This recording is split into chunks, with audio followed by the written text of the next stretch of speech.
Hello, welcome, जय हिंद प्यारे दोस्तों। फॉर्मेटिव स्टडी में आपका स्वागत है। आज इस वीडियो लेक्चर में हम बीजगणित का देखिए रिवीजन करेंगे, क्योंकि देखिए हम जब चैप्टर वाइज पढ़ रहे थे तो ये सारे टॉपिक पढ़ चुके हैं। अब देखिए हम परीक्षा से पहले सारे टॉपिक का रिवीजन करवा देंगे, जिससे देखिए आपकी सारी चीजें दोबारा से रिवाइज हो जाएंगी और देखिए परीक्षा से पहले आप बहुत अच्छे से प्रिपेयर हो जाएंगे, सारे टॉपिक आपके क्लियर हो जाएंगे। तो आज देखिए हम मैथ का बीजगणित जो टॉपिक है ये लेकर चलेंगे, और बिल्कुल जीरो लेवल से। ठीक है, आपको देखिए चाहे मैथ बिल्कुल भी ना आता हो, यानी आप बीजगणित में अगर कुछ भी नहीं जानते हैं, तब भी आप देखिए बीजगणित को बहुत अच्छे से समझ लेंगे, ठीक है? और देखिए साथ ही हम आपको पीडीएफ ही दे देंगे, ठीक है? ये जितनी सारी चीज़ें हैं, ठीक है? जितना आज इस वीडियो लेक्चर में हम जितना सारा कॉन्सेप्ट पढ़ेंगे, ये सब कुछ आपको बिल्कुल डिटेल से सारा कुछ इस पीडीएफ में आपको लिखा होगा।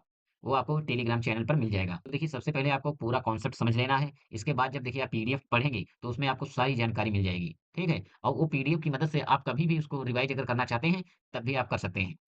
तो चलिए क्लास को स्टार्ट करते हैं। तो चलिए हम सबसे पहले समझते हैं पद क्या होता है। बीजगणित में पद क्या होता है? जैसे लिखा है 3x, तो देखिए ये एक बीजगणितीय पद है। इसमें देखिए 2 चीज़ों का प्रयोग हुआ है। एक तो देखिए अंग्रेजी वर्णमाला का अक्षर लिखा है, ठीक है? एक तो अक्षर आया हुआ है, और दूसरा है देखिए एक अंक लिखा है। अंक या इसे हम संख्या कह सकते हैं, ठीक है? 2 चीज़ों का प्रयोग हुआ है इसमें। तो इसके संयुक्त मान को हम क्या कहते हैं? पद कहते हैं, ठीक है? कुछ भी हो सकता है, जैसे कोई अगर सिंगल x लिखा है, ये भी एक पद है। अगर y लिखा है, तो ये भी पद है। अगर 2 लिखा है, ठीक है? ये भी पद है। तो चलिए अब हम समझते हैं कि देखिए इस जो अंग्रेजी वर्णमाला का अक्षर प्रयोग हुआ, इसे हम क्या कहते हैं? और इस अंक को क्या कहते हैं? तो देखिए चलिए हम समझते हैं पहले चर और अचर पद, वेरिएबल एंड कांस्टेंट टर्म क्या होते हैं। तो पहले हम समझेंगे अचर पद। तो अचर पद वे होते हैं जिनका मान है फिक्स रहता है। इनका मान क्या है? फिक्स रहता है, यानी इनका मान जो है निश्चित रहेगा, ये चेंज नहीं होते हैं, ये बदलते नहीं हैं। ये क्या है? ये बदलते नहीं हैं। तो देखिए जैसे कोई संख्या लिखिए, 1 2 3 4, 3/4, यानी कोई भी हो सकती है। ऐसा नहीं कि 1 2 3 4 या 3/4 यही हो सकता है, कुछ भी हो सकता है, ठीक है? यानी ये संख्यात्मक मान होता है, ये चेंज नहीं होता है, ठीक है? अब आते हैं देखिए चर पद पर, यानी चर क्या होते हैं? तो चर वे होते हैं जिनका मान बदलता रहता है, यानी ये फिक्स नहीं होते हैं। जैसे लिखा है एक्स, वाई, जेड या पी, क्यू, आर, एस, यानी अंग्रेजी वर्णमाला के जितने अक्षर होते हैं, ए टू जेड, जो भी ये अंग्रेजी वर्णमाला के अक्षर होते हैं, ये सभी क्या होते हैं? ये चर पद होते हैं, ठीक है? ये क्या होते हैं? चर पद होते हैं, और इनका जो मान है बदलता रहता है। तो देखिए जैसे लिखा है 4x, तो अगर हम देखिए x की जगह पर 1 रखते हैं, यानी 4 गुणे 1, तो देखिए 4 मान प्राप्त हो रहा है।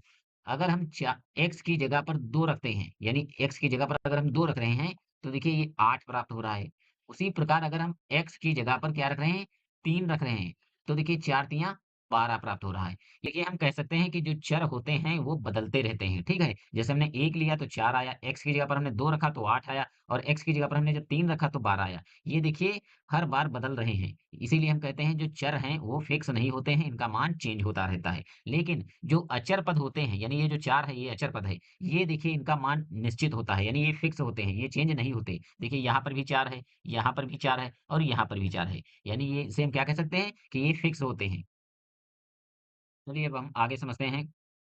चलिए हम समझते हैं गुणांक, यानी कोएफ़िशिएंट। गुणांक किसे कहते हैं? तो देखिए अगर लिखा है 5x, तो देखिए ये जो कहा जाए इसमें x का गुणांक बताइए, यानी x का गुणांक। तो देखिए गुणांक क्या होता है? जो गुणे में लिखा हो, यानी x का गुणांक है 5, ठीक है? अगर कहा जाए 6y, तो इसमें बताइए y का गुणांक। y का गुणांक कितना है? तो y का गुणांक 6 है। इसी प्रकार अगर लिखा है, कोई संख्या लिखी है, लिखिए 3xy। अब इसमें कहे कि x का गुणांक बताइए, किसका? x का। तो जिसका गुणांक पूछे उसको छोड़ देना है और बाकी को लिख लेना है। तो देखिए x का गुणांक पूछ रहा है, तो आपको लिख देना है 3y, ठीक है? अगर इसी प्रकार लिखा हो 3/4, 3/4 वाई स्क्वायर एक्स स्क्वायर। अब इसमें कहे कि बताइए एक्स स्क्वायर का गुणांक। तो देखिए एक्स स्क्वायर को छोड़ देना है और बाकी लिख लेना है। कितना है? 3/4 वाई स्क्वायर। ये किसका गुणांक है? एक्स स्क्वायर का गुणांक है। अगर इसी में कहे कि वाई स्क्वायर का गुणांक बताइए, तो देखिए वाई स्क्वायर को छोड़िए और बाकी जो बचे उसको लिखिए, 3/4 एक्स स्क्वायर। ये वाई स्क्वायर का गुणांक हो गया, ठीक है? उम्मीद करता हूँ कि देखिए आपको गुणांक, चर और अचर पद बिल्कुल अच्छे से समझ में आ गए होंगी। तो चलिए अब आगे हम समझते हैं। तो चलिए अब हम समझते हैं व्यंजक, यानी एक्सप्रेशन क्या होता है। देखिए अगर कोई पद लिखा है 2x, 3y, ठीक है? अगर इस प्रकार अलग-अलग पद लिखे हैं, तो ये तो पद हैं। अगर इनको प्लस या माइनस से जोड़ कर लिख दिया जाए, ठीक है? तो ये बन जाते हैं व्यंजक। जैसे लिख दिया जाए 2x प्लस 3y, तो ये बन गया एक व्यंजक। अगर लिख दिया जाए 2x माइनस 3y, तो ये क्या बन गया? ये व्यंजक बन गया, ठीक है? तो उदाहरण देखिए, जैसे लिखा है 2x प्लस 3, ये कैसा है? ये व्यंजक है। यानी पदों को जोड़कर लिख दिया गया है। उसी प्रकार देखिए दूसरा उदाहरण 4a माइनस 5b प्लस 7, ये भी क्या है? व्यंजक है। X square plus 2x plus 1, ये भी एक क्या है? व्यंजक है, ठीक है? यानी हम कह सकते हैं अगर अलग-अलग पद लिखे हुए हैं, ठीक है? अलग-अलग पद लिखे हुए हैं, तो वो पद हैं। अगर उनको प्लस या माइनस से, ठीक है, जोड़कर लिख दिया जाए तो वो बन जाते हैं व्यंजक। जैसे 2x प्लस 2y, ये अब क्या बन गया? व्यंजक। चलिए अब आगे हम समझते हैं व्यंजकों के प्रकार, यानी व्यंजक कितने प्रकार के होते हैं। तो देखिए एक पदी व्यंजक यानी मोनोमियल, केवल एक पद होता है। इसमें क्या है? केवल एक पद होगा। जैसे लिखा है 3x, ये कैसा है? एक पदी व्यंजक है। ये मत सोचना कि देखिए यहाँ पर x लिखा है और 3 लिखा है तो ये दो पद हुई। ये दो पद नहीं है, ये केवल एक ही पद है, ठीक है? जब तक कि इसमें देखिए प्लस बीच में लगाकर लिख दिया जाता है। अगर लिख दिया जाए 3 प्लस x, तब जाकर दो पद हैं। नहीं तो देखिए ये केवल जब तक गुणे में लिखा है तो एक ही पद है, ठीक है? अगला है देखिए, लिखा है माइनस 5a स्क्वायर, ये भी एक ही पद है, ठीक है? क्योंकि ये गुणे में लिखा है, अलग अलग नहीं है। एक्स वाई जेड, ये भी क्या है? ये देखिए एक केवल पद है। ये मत सोच लेना कि ये अलग अलग, यानी एक्स वाई जेड तीन लिखे हैं, यानी तीन अक्षर हैं तो ये तीन पद होंगे। ये तीन पद नहीं है, क्योंकि ये जब तक गुणे में लिखे हैं तब तक एक ही माने जाएंगे। चलिए अब अगला हम समझते हैं द्विपदी व्यंजक। अगला है देखिए द्विपदी, यानी इसमें क्या है? दो पद होते हैं। जैसे लिखा है x प्लस 2, देखिए एक हो गया x वाला और एक हो गया अचर पद, यानी ये दो मिलकर क्या हो गए? ये दो पद हैं। दूसरा है 3a माइनस बी, ये भी क्या है? द्विपदी, इसमें भी दो पद हैं, ठीक है? ऐसे लिखा हो 4y माइनस 3z, इसमें भी क्या है? देखिए दो पद हैं। अगला है देखिए त्रिपदी, तीन पद होते हैं। इसमें क्या है? तीन पद होते हैं। जैसे लिखा है x square plus 3x plus 2, जैसे लिखा हो Y square plus 3x plus 2, ये क्या है? ये भी एक त्रिपदी व्यंजक है। इसमें देखिए तीन पद हैं, एक ये और एक दो ये, ठीक है? ये कितने पद हुए? ये तीन पद हुए। चलिए हम समझते हैं सजातीय व्यंजक, यानी लाइक एक्सप्रेशंस। तो सजातीय व्यंजक वे होते हैं जिनकी देखिए घात घात समान हो, यानी घात कैसी हो? सेम हो। और चर पद, यानी जो चर होगा वो भी सेम होना चाहिए। तो देखिए जैसे पहला उदाहरण है 3x और लिखा है 5x, ये कैसे हैं? सजातीय व्यंजक हैं। कैसे? तो देखिए जहाँ यहाँ x है, एक्स एक चर, जो एक्स चर यहाँ पर भी है और यहाँ पर भी एक्स चर है, तो यानी चर चर तो सेम हुए। और अब दोबारा देखिए घात, तो देखिए यहाँ पर एक घात है और यहाँ पर भी एक घात है, यानी ये कैसे हैं? ये सजातीय व्यंजक हैं। देखिए अंक कुछ भी हो सकता है, यानी संख्यात्मक मान कुछ भी हो सकता है, इससे कोई फर्क नहीं पड़ेगा। चाहे यहाँ पर लिखा हो जैसे 7y स्क्वायर और 3y स्क्वायर, ये कैसे हैं? सजातीय व्यंजक हैं। क्योंकि देखिए यहाँ y की घात 2 है और यहाँ पर भी y की घात 2 है। इनको ही हम आपस में जोड़ घटा सकते हैं। जब तक सजातीय व्यंजक नहीं होंगे, आपस में आप जोड़ घटा नहीं सकते। अभी हम आगे समझेंगे। जैसे इसको अगर जोड़ना है, तो देखिए 7 3 10 और ये हो जाएगा वाई स्क्वायर, ठीक है? अगला उदाहरण है देखिए 2a स्क्वायर बी और माइनस 7a स्क्वायर बी। देखिए यहाँ पर a की घात 2 है, यहाँ पर भी a की घात 2 है। देखिए यहाँ पर b है अकेला, b की घात 1 है, यानी इस पर कोई घात नहीं लगी होती है, उसको 1 मान लिया जाता है, ठीक है? कि एक घात होती है। और तो यहाँ पर भी अकेला b है, तो ये कैसे हैं? सजातीय व्यंजक। फिर अगला है देखिए 1/2 एक्स वाई स्क्वायर और 9x वाई स्क्वायर, ये भी क्या है? सजातीय व्यंजक हैं। अब हम समझते हैं विजातीय व्यंजक, अनलाइक एक्सप्रेशन। तो देखिए उदाहरण समझिए। तो देखिए उदाहरण समझिए, यहाँ पर लिखा है 3x और लिखा है 3x स्क्वायर, तो ये क्या सजातीय व्यंजक हैं? तो जी नहीं, ये सजातीय व्यंजक नहीं है। ये कैसे हैं? विजातीय। क्योंकि देखिए यहाँ चर पद तो दोनों में सेम है। चर तो x यहाँ पर भी है, चर x यहाँ पर भी है, लेकिन यहाँ घात देखिए 1 है और यहाँ घात 2 है, इसलिए ये विजातीय व्यंजक हैं, ठीक है? दोबारा देखिए दूसरा उदाहरण 4a और लिखा है 4b, तो यहाँ पर देखिए a है चर पद और यहाँ पर b है चर पद, यानी ये सजातीय नहीं है। ये कैसे हैं? विजातीय व्यंजक हैं। अगला है देखिए 5xy और लिखा है 5x स्क्वायर वाई, तो कुछ लोगों को लग रहा होगा कि x और y यहाँ पर भी है और x और y यहाँ पर भी है, तो हो सकते हैं सजातीय, जबकि नहीं है। क्यों? क्योंकि देखिए यहाँ पर x की घात 2 है, क्योंकि घात भी सेम होनी चाहिए। यहाँ पर घात 2 है, लेकिन यहाँ पर x की घात 1 ही है। यहाँ पर देखिए y की घात तो 1 है और यहाँ पर भी y की घात 1 है, लेकिन ये देखिए y तो मैच कर रहा है, ठीक है? लेकिन जो है एक्स नहीं मैच कर रहा है। यानी जब तक दोनों एक जैसे नहीं होंगे, तब तक सजाती व्यंजक नहीं होंगे। यानी ये क्या है? विजातीय व्यंजक है।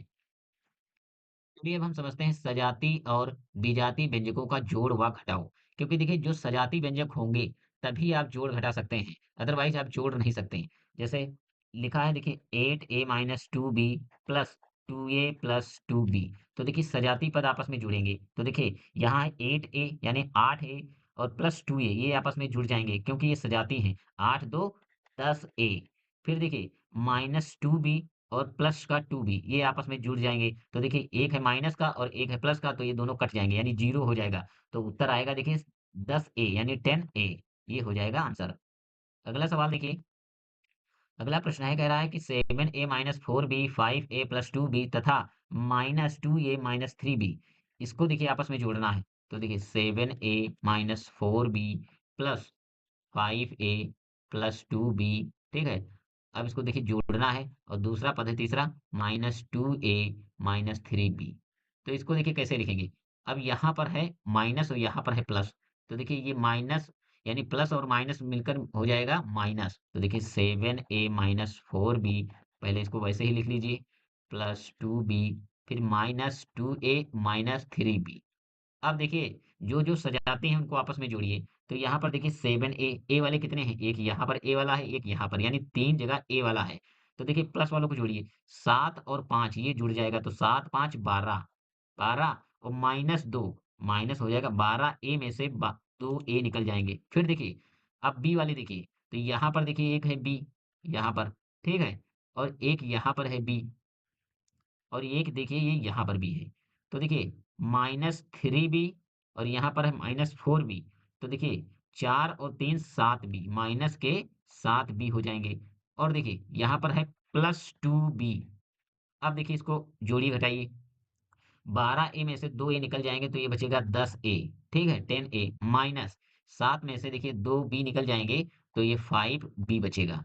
ये हो जाएगा आपका आंसर। अब देखिए नहीं घटेगा क्योंकि देखिए यहाँ 10a है और यहाँ 5b है, क्योंकि ये अब सजाती व्यंजक नहीं रह गए, अब ये विजाती हो गई, ये आपस में नहीं घटेंगे। तो बस यही उत्तर हो जाएगा। तो अगला क्वेश्चन है, निम्नलिखित में अचर पद छांटिए। तो देखिए लिखा y बराबर 4x। तो अचर पद इसमें क्या है? तो देखिए जो संख्या है वही होता है अचर पद। यानी इसमें अचर है 4, 4 जो क्या है ये अचर पद है और x जो है ये चर पद है। दूसरा सवाल कह रहा है अचर पद इसमें निकालना है। तो ये जो 7 है ये कैसा है? ये अचर पद है। ये कैसा है? ये अचर पद है। और जो x है ये है चर पद। फिर अगला तीसरा सवाल है, देखिए x प्लस वाई बराबर 3, इसमें अचर पद कौन सा है? तो इसमें देखिए साफ साफ दिख रहा है ये 3 अचर पद है।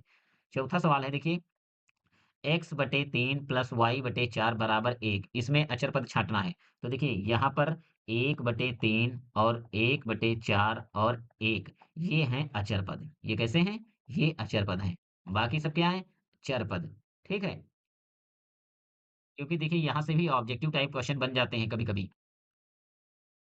देखिए अगला सवाल है, निम्नलिखित व्यंजकों में पदों की संख्या बताइए, यानी कितने पद हैं। तो देखिए पहला सवाल दिया है इसमें कितने पद हैं? तो एक पद है, ठीक है, 13x, क्योंकि गूढ़े में लिखा है, यानी ये कैसा है? एक पद है। दूसरा सवाल, x प्लस वाई, इसमें कितने पद हैं? तो इसमें देखिए दो पद हैं, एक है x और एक है y। और तीसरे में कितने पद हैं? देखिए तीसरा सवाल है, तो देखिए ax स्क्वायर, bx और c, इसमें कितने हैं? इसमें तीन पद हैं। चौथा सवाल है देखिए 3x माइनस 5z, तो इसमें देखिए दो पद हैं। इसमें कितने पद हैं? दो पद हैं। ठीक है। देखिए अगला सवाल है, निम्नलिखित में सजाती पद छांटिए। तो देखिए इसमें सजाती पद हमें निकालने हैं। तो देखिए पहले लिखा है 6x स्क्वायर वाई। अब देखिए इस प्रकार का कोई एक्स स्क्वायर और वाई वाला पद कौन सा है? तो यहाँ देखिए ये है 8x स्क्वायर और वाई, यानी 8x स्क्वायर और वाई, ये कैसे हैं? ये सजाती पद हैं। और दूसरा देखिए माइनस 6xyz, और देखिए यहाँ पर लिखा है माइनस 7xyz, कामा लगाइए, माइनस 7xyz, ये क्या है? ये भी आपस में सजाती पद है। तो एक हो गए ये सजाती पद और दूसरे ये सजाती पद। देखिए सजाती पद इसमें भी छांटने हैं। तो देखिए माइनस 3pq। अब पी क्यू वाला दूसरा कौन है? देखिए 9pq यानी 9pq, तो ये है 9pq, ये कैसे हैं? ये सजाती पद हैं। अगला देखिए, देखिए 5pq स्क्वायर, तो इसका सजाती पद कौन है? तो लिखिए 5p क्यू स्क्वायर। और देखिए ये लिखा है 4q स्क्वायर पी, तो देखिए ये इसका सजातीय पद कौन हुआ 4q² p। देखिए q की घात 2 है, q की घात 2 यहाँ है, p की घात 1 है, यहाँ पर भी p की घात 1 है। बस देखिए यहाँ पर पहले p है, इसके बाद q लिखा है, और यहाँ पहले q लिख दिया गया, इसके बाद p लिखा है। तो इससे कोई फर्क नहीं पड़ेगा, क्योंकि देखिए ये गुणे में लिखा है। तो ये हुए सजातीय पद।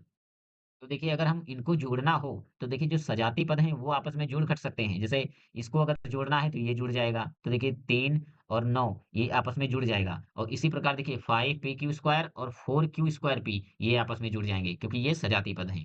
ये आज हमने बीजगणित का जितना बेसिक कॉन्सेप्ट था वो हमने पढ़ लिया है। अब देखिए इसमें जितने इंपॉर्टेंट सवाल हैं जो कि परीक्षा में पूछे जाएंगे, वो अगली क्लास में हम सारे इंपॉर्टेंट सवाल कर लेंगे। ठीक है, तो इस क्लास को और दूसरी वाली जो क्लास है उसको आपको मिस नहीं करना है। अब आती है देखिए पीडीएफ की बात। तो जो ये पीडीएफ है आपको देखिए टेलीग्राम चैनल पर जाना है, ठीक है? और वहाँ सर्च करना है फॉर्मेटिव स्टडी। क्या सर्च करना है? आपको फॉर्मेटिव स्टडी सर्च करना है टेलीग्राम पर। आपको देखिए ये वहाँ पर जॉइन कर लेना है, वहाँ पर आपको पीडीएफ मिलेगा, और इस पीडीएफ में हमने सारा कुछ डिटेल से लिख दिया है, जिससे आपको देखिए कभी भी आप उसको पढ़कर सारी चीज़ें समझ सकते हैं। तो चलिए आज की क्लास को हम विराम देते हैं, मिलते हैं नेक्स्ट क्लास में, तब तक के लिए जय हिंद।